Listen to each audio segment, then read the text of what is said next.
Shalom teman-teman, welcome back to Youth News.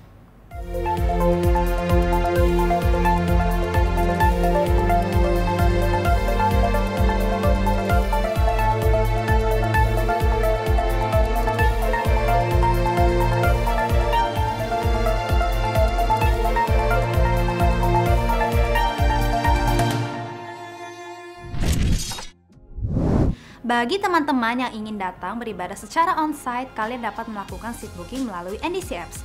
Ibadah juga tersedia secara online yang dapat kalian akses melalui YouTube channel NDC Youth. Ibadah onsite NDC Youth Central Park diadakan setiap hari Sabtu jam 4 sore di Eiffel Tower lantai 8. Dan untuk ibadah onsite NDC Youth Living World diadakan setiap hari Minggu jam 11 siang. Persembahan dapat dilakukan melalui OVO, ShopeePay, GoPay, Dana, dan lain-lain dengan cara scan QR Code yang ada di layar atau yang ada di kursi depan kalian.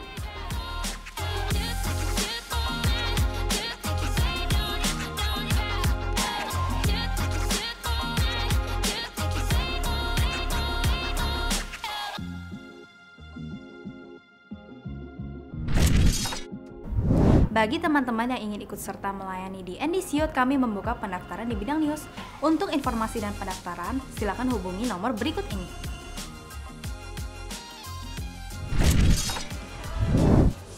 Sekian news minggu ini, stay safe and God bless you.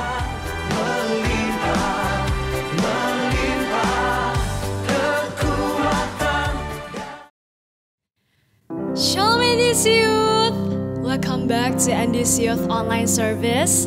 Senang banget bisa sama-sama kembali menyambut teman-teman dan bersama beribadah secara online. Aku percaya lawatan Tuhan besar bagi kita semua yang mau datang sungguh-sungguh beribadah kepadanya. Yuk sebelumnya kita mau bersatu di dalam doa. Tuhan Yesus, terima kasih ya Tuhan atas hari yang indah. Kami bersyukur ya Tuhan atas kesempatan yang boleh Kau berikan pada hari ini, sehingga kami dapat berkumpul bersama untuk memuji dan memuliakan nama-Mu Tuhan. Tuhan, sebentar kami akan menaikkan pujian dan penyembahan kami. Biarlah hati-Mu disenangkan Tuhan. Terima kasih Tuhan, kami siap untuk memuji dan memuliakan nama-Mu. Haleluya, amin.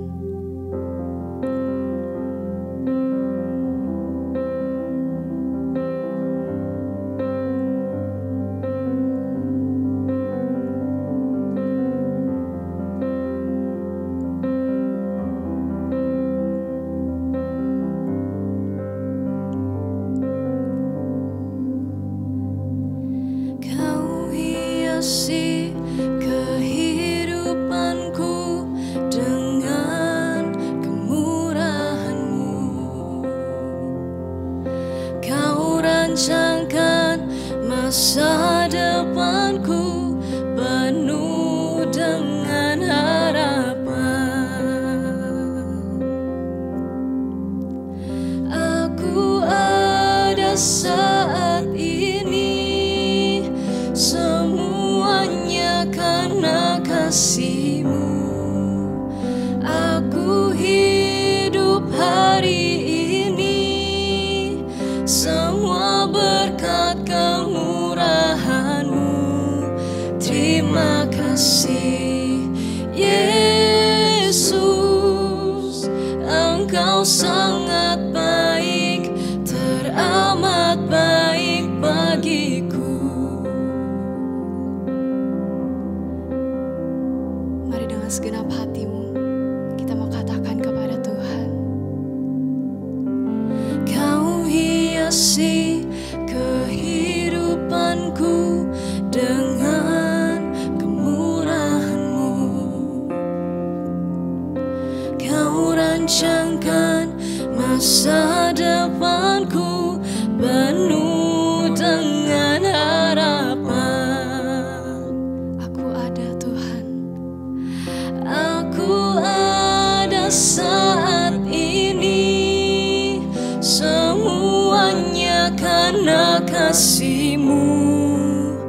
Aku hidup hari ini semua berkat kemurahan-Mu.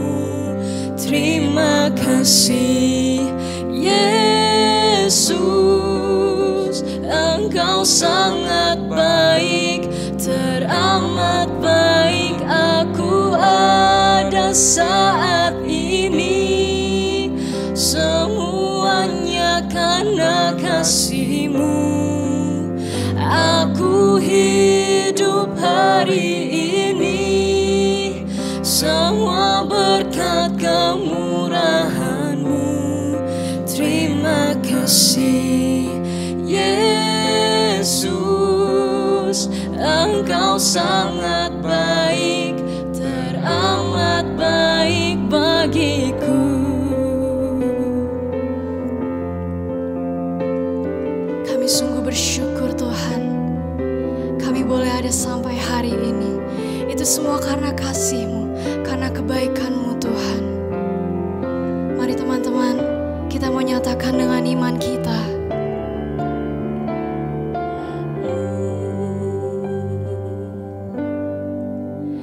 Aku ada saat ini, semuanya karena kasih-Mu. Aku hidup hari ini, semua berkat kemurahan-Mu. Terima kasih Yesus, Engkau sangat baik, teramat baik. Aku ada saat ini, semuanya karena kasih-Mu. Aku hidup hari ini, semua berkat kemurahan-Mu. Terima kasih Yesus, Engkau sangat baik, teramat baik bagiku. Aku ada saat ini, semuanya karena kasih-Mu.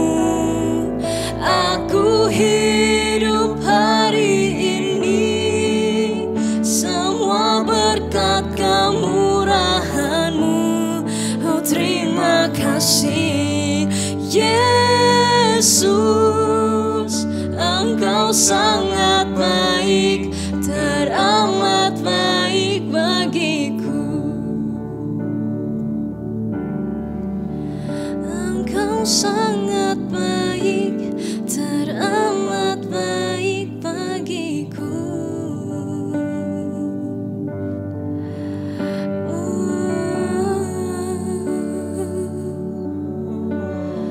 Kami bersyukur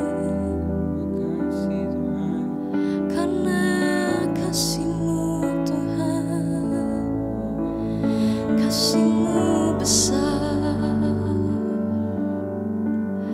kasih-Mu mulia. Haleluya. Kami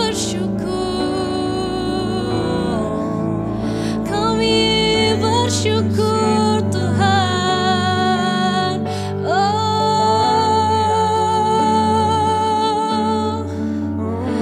haleluya. Oh,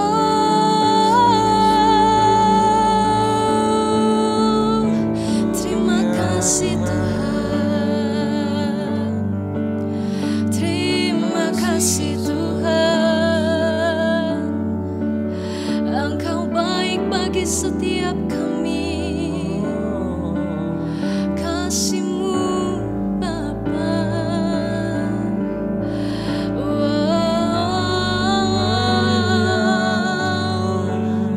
kami sembah-Mu, kami naikkan syukur kami, segalanya hanya bagi-Mu Tuhan.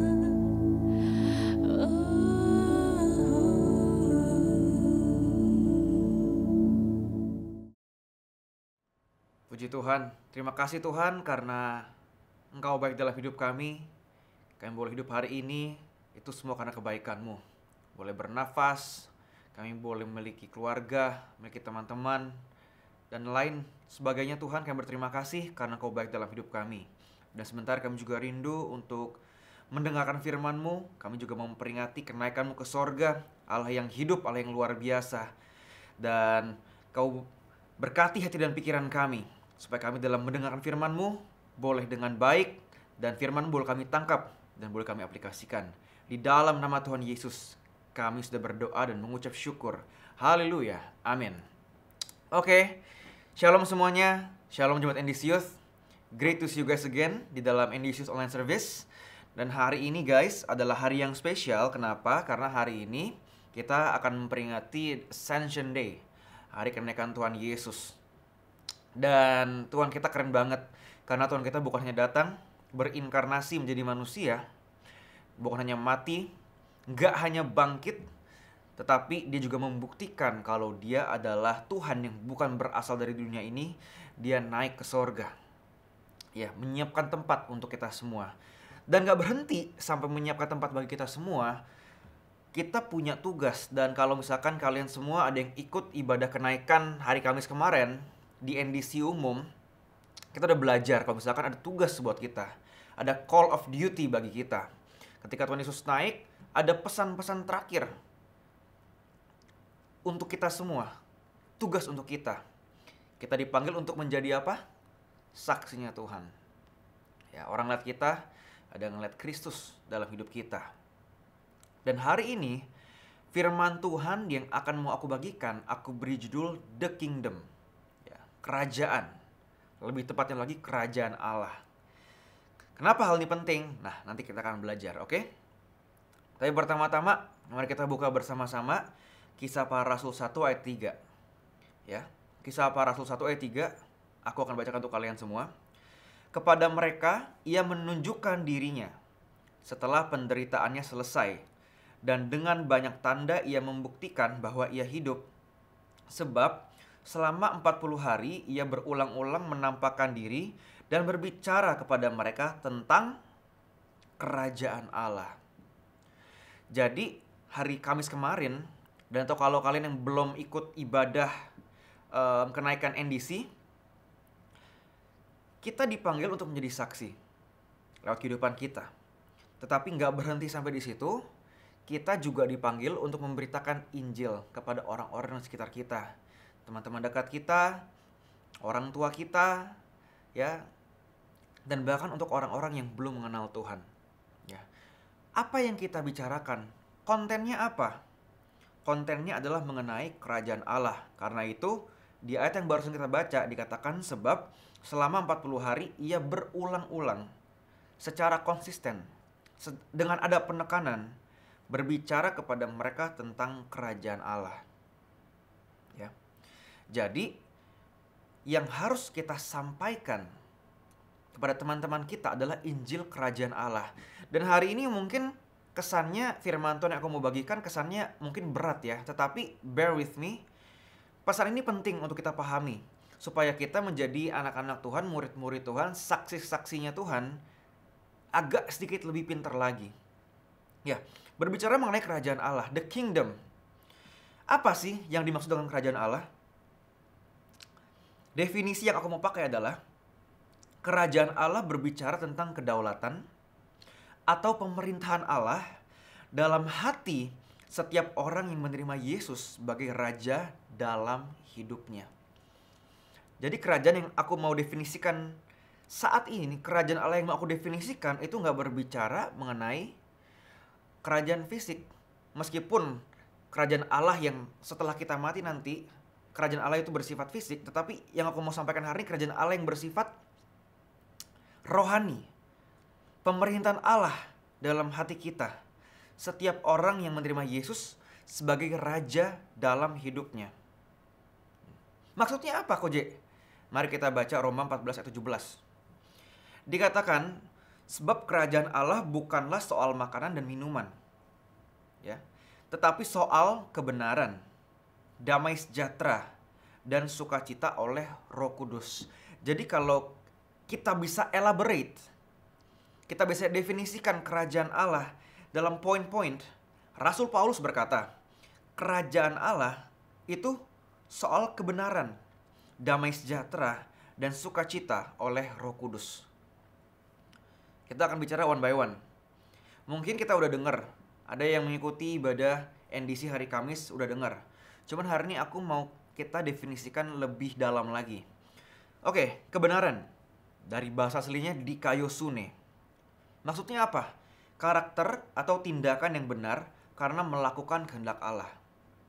Jadi kebenaran ini step pertama adalah karakter kita tuh harus benar dulu. Karakter kita ini harus sesuai dulu dengan kebenaran. Karakter kita harus sesuai dengan perintah Tuhan, dengan kehendak Tuhan dalam hidup kita. Ya. Kalau karakternya kita udah benar, tindakannya pasti benar. Kalau karakter kita udah sinkron sama firman Tuhan, tindakannya pasti benar. Jadi kebenaran dikaiosune itu inside out. Dari dalam keluar. Hatinya benar dulu. Kita harus udah karakternya itu udah benar dulu. Tinggal dalam kebenaran dulu. Ya. Dan tinggal dalam kebenaran itu butuh proses. Memang tidak mudah. Ya. Tetapi ketika kita berbalik arah dari dosa, kita berbalik kepada Tuhan, proses kita walk dalam kebenaran, walk in truth, itu dimulai. Dan kebenaran harus kita bagikan ke orang-orang di sekitar kita. Dan ini adalah salah satu elemen dari kerajaan Allah itu tersebut. Jadi yang pertama, dikaiosune, kebenaran. Kalau ditanya, teman, ini biar kalian lebih pintar ya. Kebenaran dikaiosune, maksudnya apa dalam kerajaan Tuhan? Karakter kita harus benar dulu. Karena itu, kita harus mengerti, mengenal, mencintai firman Tuhan. Kalau tidak, tolak ukurnya apa yang kita pakai? Kalau kita nggak baca firman Tuhan, kita nggak kenal firman Tuhan, kita nggak cinta firman Tuhan, apa yang menjadi tolak ukurnya? Standarnya tuh apa? Nggak ada. Karena itu, yang pertama kebenaran. Karakter kita sinkron dengan firman Tuhan yang kita cintai. Dan ketika itu sudah terjadi, tindakan yang keluar dari hidup kita adalah tindakan yang benar. Dan itu adalah elemen pertama dari kerajaan Allah. Dan yang kedua, elemen yang pertama tadi kebenaran, yang kedua adalah damai sejahtera. Dalam bahasa aslinya eirene. Definisinya apa? Memiliki hubungan yang harmonis dengan Allah dan manusia. Jadi damai sejahtera ini, definisi dari eirene ini adalah damai sejahtera yang bukan berasal dari dunia ini. Damai sejahtera yang bisa kita dapatkan ketika hubungan kita dengan Bapa itu dipulihkan. Dan kita mendapatkan yang namanya damai sejahtera. Gitu guys. Jadi definisi damai sejahteranya eirene ini adalah hubungan kita dengan Bapa dipulihkan. Melalui siapa? Melalui kematian Yesus. Dan hubungan yang dipulihkan itu hasilnya apa? Kita beroleh damai sejahtera. Kita nyambung sama sang damai sejahtera itu sendiri. Dan kita bisa membagikan damai sejahtera kepada siapa? Kepada manusia. Orang-orang di sekitar kita. Akhir-akhir ini, seperti yang ngomong juga hari Kamis, kita suka lihat TikTok, lihat Instagram dengan caption lagi healing. Kemana? Ke Bali? Lagi ngapain? Lagi healing. Capek gue. Penat otaknya. Banyak kerjaan, banyak masalah. Healing. Itu bukan definisi yang Alkitabiah. Karena dikatakan eirene ini, damai sejahtera ini, adalah karena hubungannya dipulihkan. Hubungan kita dengan Bapa dipulihkan. Hubungan kita harmonis dengan Allah. Sehingga kita bisa mendapatkan damai sejahtera itu. Kita bisa bertapa di gunung 7 hari. Ya, kita bisa ngakunya healing. Kalau mau liburan mah liburan aja, nggak usah pakai healing-healingan. Kita bisa bilang kita ke Bali, keluar kota, keluar negeri untuk healing. Pulang-pulang apakah merasa healing? Aku rasa tidak. Kita sebagai anak-anak Tuhan, sebagai murid-murid Yesus, saksi-saksi Kristus, kita sebenarnya sudah memiliki damai sejahtera itu. Pertanyaannya adalah, You nempel nggak sama Bapa? Sumber damai sejahtera itu. Dan ini adalah definisi yang kedua. Damai sejahtera, eirene. Dan ini adalah salah satu elemen dari kerajaan Allah. Dan yang ketiga, mengenai kerajaan Allah yang dikatakan oleh Rasul Paulus adalah sukacita atau kara. Sama seperti damai sejahtera, definisi sukacita kerajaan Allah atau kara ini adalah sukacita yang tidak berasal dari dunia ini. Definisinya adalah hidup yang mengalami pemenuhan serta kebahagiaan karena dipimpin Roh Kudus. Jadi kara ini adalah hidup yang penuh, hidup yang bahagia, bukan karena hal-hal dunia yang memenuhinya, tetapi karena hidup kita full karena Roh Kudus. Karena itu firman Tuhan berkata, kalau kita minum air dari dunia ini, kita akan haus. Tapi kalau kita minum air yang Tuhan beri, air dari sang sumber itu sendiri, Roh Kudus, kita nggak akan pernah haus lagi. Kita bisa beli barang-barang yang bikin kita happy. Money menurut aku pribadi, aku nggak setuju kalau money cannot buy happiness. Money tidak bisa membeli kebahagiaan, aku nggak setuju. Kalau kita beli barang-barang yang kita suka, pasti kita happy. Kita liburan, mahal, makan enak, makan mahal. Ya, bahagia nggak? Bahagia. Kita beli sana sini, bahagia. Tetapi pulang ke rumah, stres lagi, pikiran lagi. Kara atau sukacita yang kita dapatkan, definisi alkitabiahnya adalah kita penuh, kita bahagia karena kita dipimpin oleh Roh Kudus. Jadi kerajaan Allah mengenai ini. Dan berbicara mengenai Roh Kudus, karena besok kita akan memperingati hari Pentakosta, aku akan bicara sedikit mengenai Roh Kudus.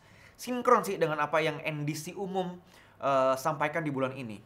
Roh Kudus, ya, Roh Kudus ada dalam diri kita, dikirim sebagai penolong kita dan memampukan kita untuk bersaksi tentang kerajaan Allah, ya, untuk orang-orang sekitar kita.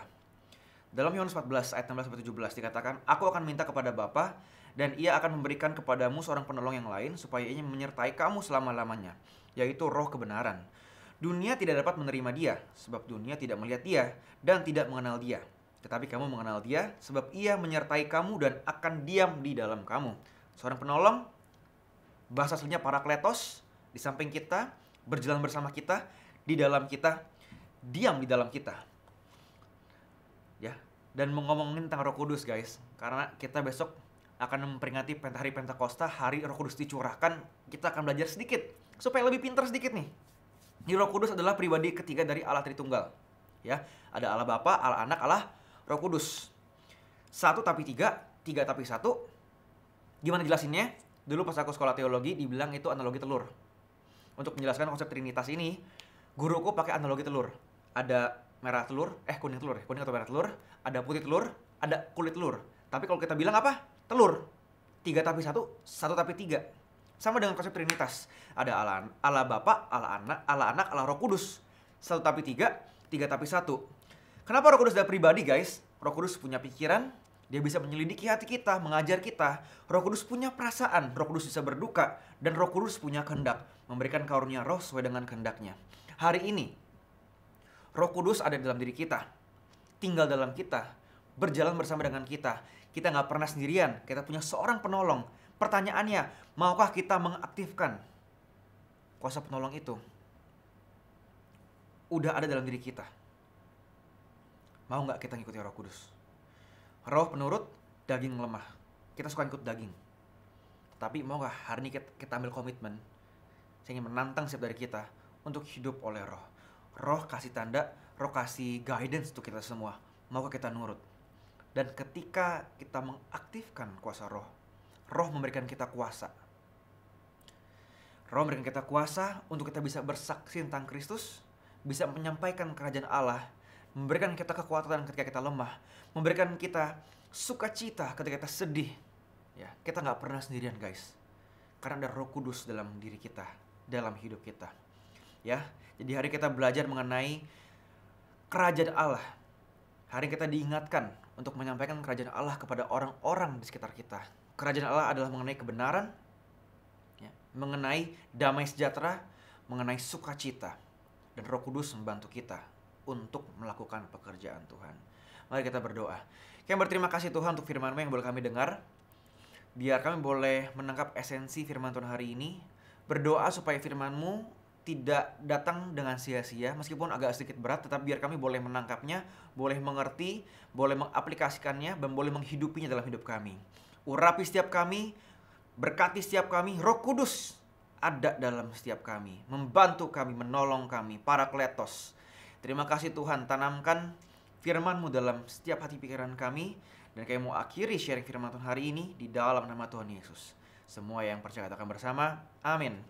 Oke guys, see you next week. God bless you all.